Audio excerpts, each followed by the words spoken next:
ఆంధ్రప్రదేశ్లో జగన్మోహన్ రెడ్డి ప్రభుత్వము AP land title act 2022 అనే ఒక చట్టాన్ని తీసుకొచ్చిందండి. ఆంధ్రప్రదేశ్ భూ హక్కుల చట్టం అనేది ఈ ఆంధ్రప్రదేశ్లోని 5 కోట్ల మంది ప్రజలకు యమపాసం అండి. ఇది చాలా అత్యంత ప్రమాదకరమైనటువంటి చట్టం. నేను దయచేసి ఈ రాష్ట్రంలో ఉండే ప్రజలందరికీ విజ్ఞప్తి చేస్తున్నా. అధికార పార్టీ ఎమ్మెల్యేలు, మంత్రులు, ఎంపీలు, అధికార పార్టీనే కాకుండా ప్రతిపక్షాలు, ప్రజలు అందరూ కూడా మేల్కోవాల్సినటువంటి అవసరం ఉంది. ఈరోజు స్వాతంత్రం వచ్చి సంవత్సరాలు గడుస్తా ఉంటే ఈ స్వాతంత్ర భారతదేశంలో రెవెన్యూ వ్యవస్థ, న్యాయ వ్యవస్థ, అదేవిధంగా రిజిస్ట్రేషన్ వ్యవస్థ ఈరోజు ప్రజలతో మమేకమైపోయి కొనసాగుతా ఉన్నాయి. ఈరోజు కొత్తగా ఆంధ్రప్రదేశ్ ప్రభుత్వము ఈ ఏపీ ల్యాండ్ టైటిల్ యాక్ట్ తేవాల్సినటువంటి అవసరము, ఆవశ్యకత ఏమొచ్చిందో మాకైతే అర్థం కాలేదు. సొత్తు మాది, పెత్తనం మీదే అండి.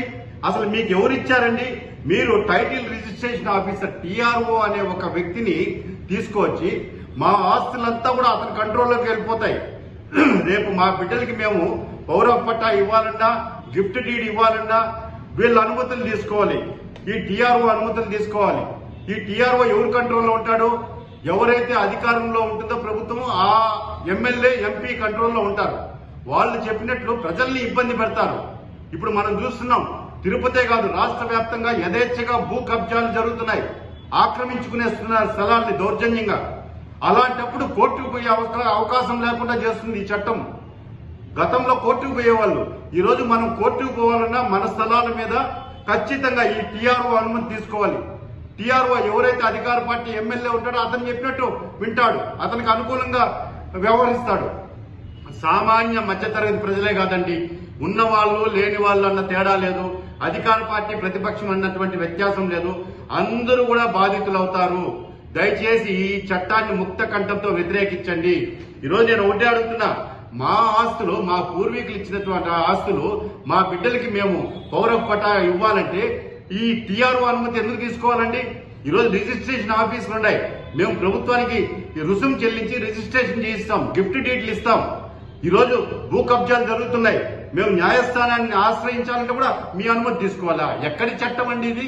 మీకు ఏం సంబంధం ఉందండి మా ఆస్తుల మీద? ఇది నేను ఒకటే విజ్ఞప్తి చేస్తున్నా. ఈరోజు న్యాయమూర్తులు, న్యాయ వ్యవస్థని పూర్తిగా నిర్వీర్యం చేసేస్తున్నారు.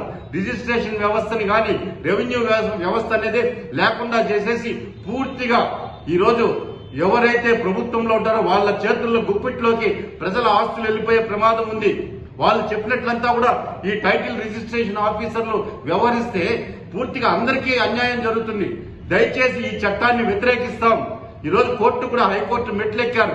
అవసరమైతే నేను ఒక స్థానికుడిగా, తిరుపతి వాసిగా ప్రజల పక్షాన హైకోర్టులో కేసు వేస్తాను. జరుగుతున్నటువంటి కేసులో ఇంప్లీడ్ అవుతాను.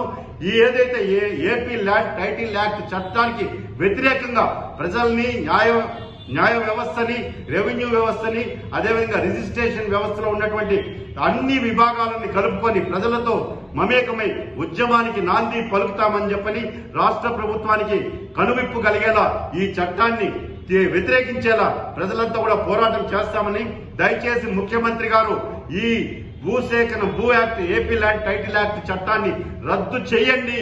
ప్రజల ఆస్తులకు వారసులు వాళ్ళ కుటుంబ సభ్యులు ఉండాలి తప్ప ఈరోజు మీరు నియమించే అధికారులు ఉండే ఆస్కారమే లేదు. ఈరోజు రెవెన్యూ వ్యవస్థలో కొంతమంది అవినీతి అధికారులు ఇష్టానుసారంగా ప్రభుత్వ భూములే దారాదత్తం చేస్తున్నారు, అత్త సొత్తు అల్లుడు దానం చేసినట్టు. మరి రేపు మా పూర్వీకులు ప్రజలకు ఇచ్చినటువంటి ఆస్తులకి ఎవరు బాధ్యత వహిస్తారండి? ఎవడంటే వాడు దర్జాగా కబ్జా చేసేస్తే మీ చేతుల్లో ఉండే అధికారులు వాళ్ళకి టైటిల్ ట్రాన్స్ఫర్స్ మార్చేస్తే ఎవరికి చెప్పుకోవాలండి? కోర్టుకు వెళ్లేదానికి లేదు. కోర్టులో వ్యతిరేకంగా తీర్పు వస్తే హైకోర్టుకు వెళ్లాలన్నా కూడా ఈ టైటిల్ రిజిస్ట్రేషన్ ఆఫీసర్ అధికారి అనుమతి తీసుకోవాలా? ఇది ఎక్కడి న్యాయం అండి? మా సొత్తు మీద మీ పెత్తనం ఏందండి? దయచేసి దీన్ని రద్దు చేయాలని చెప్పని ప్రజల పక్షాన నేను డిమాండ్ చేస్తున్నానండి.